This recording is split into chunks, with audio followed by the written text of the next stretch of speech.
Has appeared in venues both small and medium-sized, reading in live lit shows such as SA Fiesta, The Skewer, and 20 by 2. She currently co-produces and co-hosts Lady Live Lit Show Misspoken, which can be found at the Gallery Cabaret on the last Wednesday of the month. She tweets, Instas, and tumbles as at Jasmine D. Please give a warm welcome to Jasmine Davila.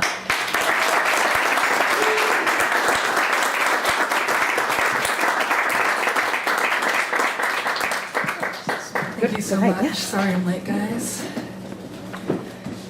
Okay. Something I'm sort of working on. I mean, it's done. It's just there's a little part I'm still not super happy with. You'll probably know it when you get there. If not, then just pretend I never said this. Thanks. So the last time I was here, standing in this room, in this very spot, in fact, it was March of 2018. Then I told you about that time in the summer of 2012 when I hung out with a friend of mine. Her name is Poppy. She drove us up to the Moving Co Theater in Rosemont. And it was there that we attended an acoustic concert, participated in a photo op, consumed a mediocre Italian dinner, and made brief, occasionally stilted conversation with the actor who played Spike on the WB television series Buffy the Vampire Slayer. Last year, I told you this. Inside the theater, we found the auditorium reserved for the concert right away. It was the one where a line 50 women deep had already formed, a line of women who shifted and narrowed their eyes as the two of us made our way to the back of the line. Poppy decided to sit with me and the other losers in the less expensive silver section, because the ladies in the fancy gold section were frankly kind of intense. By which I mean, they seemed like they were assholes. And I feel bad for saying that because I was taught to respect my elders. Now, I thought the story went over well. Fuck it, actually, I know it did. Because earlier today, I watched the video that Andrew made, and after I got over the horror of seeing what my face and double chin looks like when shot from below and from the side, I heard all of you laugh and gasp and clap at my story. Somebody in the audience even said nice when I finished. And if only I had been able to produce the autographed picture of myself and the man himself, the two of us sort of half holding each other as we smiled for the camera, the story would have then had a perfect ending made from the stuff of fan fiction, if not fairy tales. I thought that I was funny and thoughtful, and I only sounded a little condescending. Just a touch smug as I wondered who in their right mind would pay that much money for just a few hours in the company of an actor from a long-canceled television show that had never even aired on a real network. It's true. And if I sounded superior when I talked about how I felt in the company of these breathless, petty, intense fangirls or fan ladies who paid hundreds of dollars for the experience, not to mention the other hundreds of dollars that might have already been spent on plane tickets and hotel rooms and merchandise, then it is only because it was not my money that bought my ticket. It was my friend's very deep Louis Vuitton wallet that paid for our evening in television vampire fangirl paradise. Which brings me to October of 2018, just 4 months ago. Now I got to have a 30-second VIP photo op with, and stood awkwardly for another 30 seconds while waiting for an autograph from the guy who plays Loki in the Marvel movies. And for that 60 seconds, I parted with $585. Now, I do not know how much Loki got and how much went to the organizers of Ace Comic-Con Midwest. I only know that in exchange for all that money and my dignity, I got to stand a mere inches from my number 1 celebrity crush while we breathed in the same heady, recycled air of a ballroom on Navy Pier. Where once I had $585 and an undeserved sense of superiority about my personal fandom, I was left with a state of erotic attachment, panting and giggling, clutching a shiny 8x10 photograph of the two of us, me and Loki, where he looked so very fucking adorable, and I looked like, this. That minute was the culmination of 3 years of fandom and fangirling and general foolishness. There was almost no way it could have ended except in me spending almost a month's rent on the chance to stand close, but not too close, to touch, but not actually hug, definitely not to kiss, and to smile with him side by side at a big camera with a fancy ring light that has nothing on the brilliance of Loki's handsome countenance.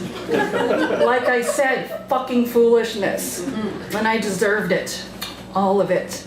The ridicule of my friends outside the fandom who could not believe that I would spend that much money, but also their support, because once they insisted on seeing the damn photo and told me that I looked really, really, really pretty in the picture. The state of giddiness and shock that followed as I and my fellow fangirls compared notes on our photos. Did you hug him? I thought they said we weren't allowed to hug him. Did you hear about that girl who got a second picture because she wasn't satisfied with the smile on the first one? And we talked about our outfits and what we got him to sign for us. The feeling of being humbled when I remembered that shy, intense fangirl I encountered almost 7 years ago during our one enchanted evening with Spike the television vampire. The fangirl with a 10-page letter folded carefully into thirds and tucked into a pristine, business-sized envelope that she pushed at him across the table before retreating into herself with never a word spoken to him. Because I finally knew how she felt. Finally. Because by the time I met Loki, I had already written 700,000 words of fan fiction. I know. It's like, I feel like the act is just like endlessly writing, your name and your crush's name, like Mr. and Mrs. Loki. I'm like a binder, and you're sitting in a homeroom or your bedroom and you're hoping that nobody comes up behind you and asks you what you're writing. You practice, or I practice the script for that shared, imaginary, impossible signature through so many stories that I posted in corners of the internet that I literally pray that he and you and current work colleagues and old teachers and just people in general never ever find. I have never printed all of those words out, never laid them out like so much evidence of my perversion and hopelessness and romance. But if I did, I am pretty goddamn sure they would not fit neatly into a single pristine business-sized envelope. And after Loki, I felt stupid and relieved, eager, weak, infatuated, exhilarated, and alive. So the plot twist is that while I've never been very good at being healthy, even interested in being healthy, I spent a lot of last year being sick.